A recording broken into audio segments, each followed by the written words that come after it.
Bienvenue dans la session 2 de Blender vers Quixel Mixer version 2022.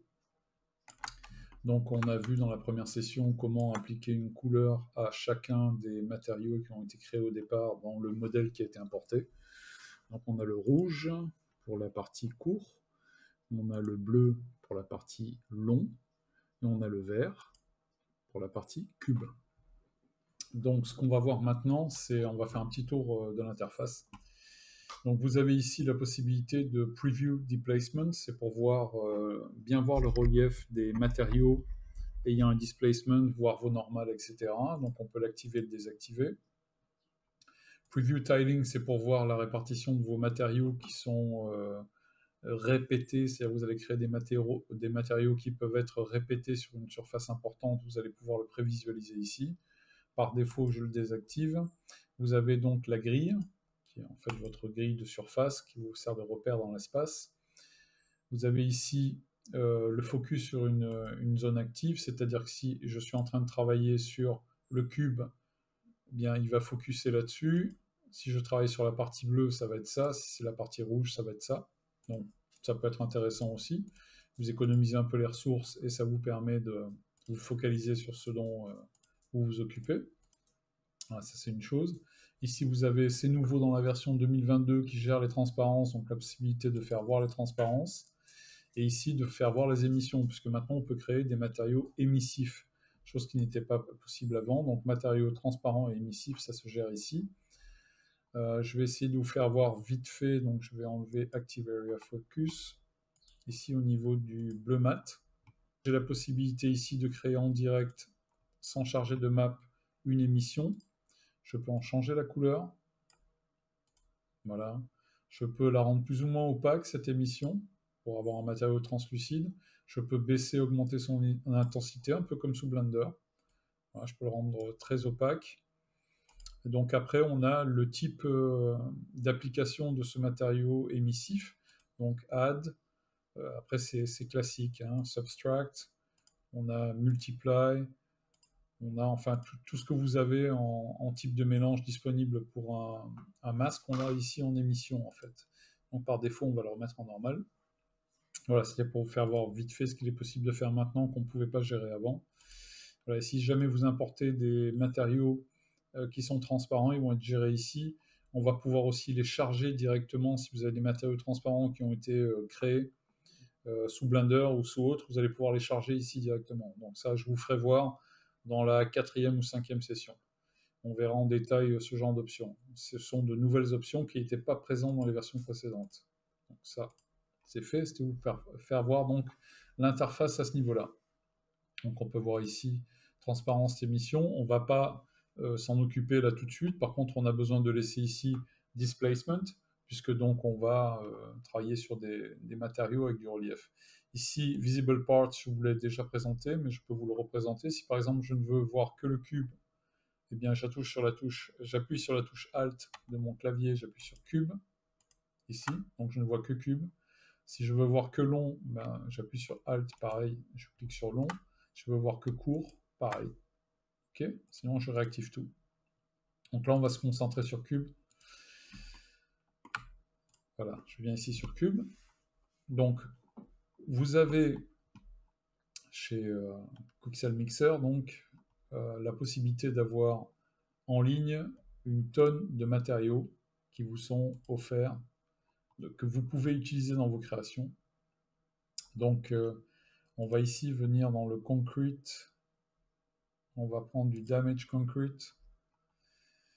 Donc j'ai déjà des matériaux que j'avais téléchargés, donc, mais je vais vous faire voir vite fait comment ça se passe. Lorsque vous choisissez un matériau, on a un Damage Wall ici, par exemple, ou non, on va prendre un Concrete Floor. Je vais cliquer dessus et il va me faire voir les options, donc à quoi ça ressemble déjà. Il va me faire voir les options de téléchargement, le niveau de qualité, les presets de matériaux. Donc je peux choisir dès le départ Unity, Unity Specular et Unreal, si jamais vous travaillez avec ces plateformes-là. Vous pouvez le télécharger déjà compatible avec ces plateformes. Ensuite, le type de fichier que vous allez télécharger, JPEG ou XR. JPEG par défaut, c'est très bien. pour les options de displacement, etc. Donc vous avez la normal map, etc., etc. Donc voilà, vous lancez le download. Alors après, en fonction de votre vitesse de connexion, ici sur de la fibre, ça va assez vite. Ouais, mais en général, c'est pas très très long. Donc une fois que c'est fait, voilà, la coche, ça s'affiche complètement vert. Donc vous pouvez le prendre et vous le déplacer directement dans votre stack. Donc on appelle un stack en fait tout ce qui est en dessous du layer set. Et donc le stack fonctionne par effet de masque. Vous avez donc vous avez votre calque, vous avez votre matériau de base, un calque par-dessus. Si vous invertissez ici, vous allez avoir le concrete. Je vais le faire voir un petit peu mieux. Voilà, le concrete. Et si j'inverse, j'ai le vert par-dessus. Mais le matériau possédant du relief par en dessous vient donner du relief donc à ma peinture verte. Alors c'est là où on va commencer à pouvoir s'amuser et créer nos propres matériaux. Donc je vais laisser vert brillant tel qu'il est pour l'instant. Je vais venir sur Concrete Floor. Je vais d'abord m'occuper de mon matériau générant mon relief. Donc ici, j'ai le niveau d'opacité du matériau, plus ou moins important. Là, en l'occurrence, c'est uniquement son relief qui est utilisé, donc vous ne verrez rien. Mais si je désactive le vert, genre le niveau d'opacité, je le baisse au maximum. C'est léger, hein, à ce niveau-là, on ne verrait pas de grosse différence. Ensuite, height, on n'y touche pas, ça ne sert pas à grand-chose. Height blending, ça permet de mélanger deux matériaux avec des reliefs différents. Je ne m'en sers pas, puisqu'il y a tellement d'autres options pour arriver au même résultat. Donc, on laisse wrap to underlying, ça c'est ça vous sert ici par exemple sur le calque du dessus. Si je veux diminuer l'influence du calque inférieur, eh bien je fais wrap to underlying, c'est-à-dire je vais englober de façon plus ou moins serrée le calque qui se trouve en dessous. D'accord? Voilà, donc là vous le voyez, plus ou moins fort. Blur underlying, c'est pour pouvoir, si je veux un petit peu effacer le calque qui est en dessous. Voilà, vous voyez, avec ma peinture, je peux dissoudre un peu le relief. Ça, c'est une autre chose. Ensuite, donc, je reviens sur mon matériau, mon calque du dessous. Je vais pouvoir le faire tourner ici. Voilà. Je vais pouvoir lui donner un angle différent. Voilà. Le radius, en fait, c'est la façon dont son relief est diffusé. Vous voyez, voilà. Son influence sur la hauteur, ça fonctionne très peu. Je ne l'ai jamais vu fonctionner sur un matériau. L'échelle, ça c'est important. On peut avoir une échelle très importante, une échelle réduite. Ça dépend du type de matériau, de ce que vous voulez en faire. Là, on va le laisser sur un 2, c'est bien. Alors ensuite, vous avez des options d'alignement. Alors, sur chaque set de textures, sur tous les sets de textures combinés, ou sur le modèle. D'accord? Là, il prend uniquement votre mesh en considération. Il ne prend plus du tout les textures successives qui peuvent être en dessous ou au-dessus. D'accord? Donc là, on va faire texture set individually, ça suffit, c'est par défaut. Donc là, ici, au niveau de la hauteur, c'est là où c'est intéressant. Les parties blanches sont gérées ici. Vous voyez, les parties les plus en relief, elles apparaissent plus ou moins en poussant. Poussez pas trop parce que sinon ça finit par déformer la texture. Low, eh bien, vous avez toutes les parties sombres, c'est-à-dire toutes les parties creuses qui vont être augmentées. Et ça, c'est en fait la transition entre les deux. D'accord? C'est le niveau de transition entre les deux. Voilà, donc si je désactive le vert, j'ai la possibilité aussi, pour cette texture, de lui appliquer une autre couleur. Je vais pouvoir ici venir, par exemple, en faire un mur en brique. Voilà, un mur en brique, voilà, apply, c'est fait. Donc là, en l'occurrence, c'est pas ce que je veux obtenir. Je vais pouvoir lui donner du metalness. Si je viens ici, et que je monte dans le blanc, je vais lui donner du metalness. Apply. Je vais vous faire voir, vous voyez, il a un petit côté métallique. Je vais augmenter ici Light Intensity, vous voyez.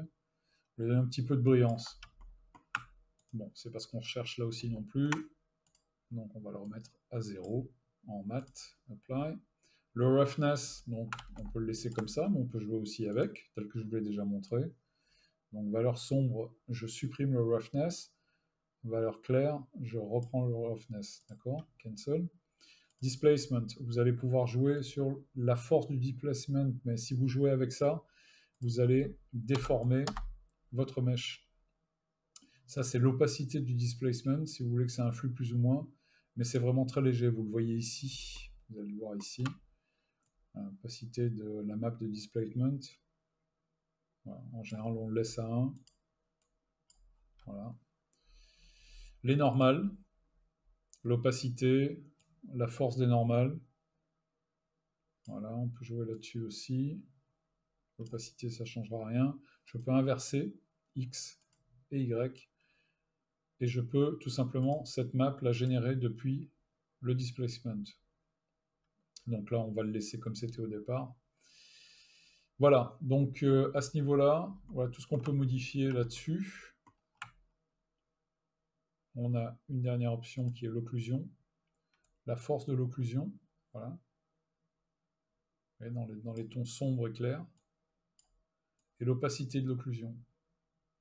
Donc déjà, un matériau préexistant fourni par Quixel, vous pouvez déjà arriver à faire énormément de choses avec.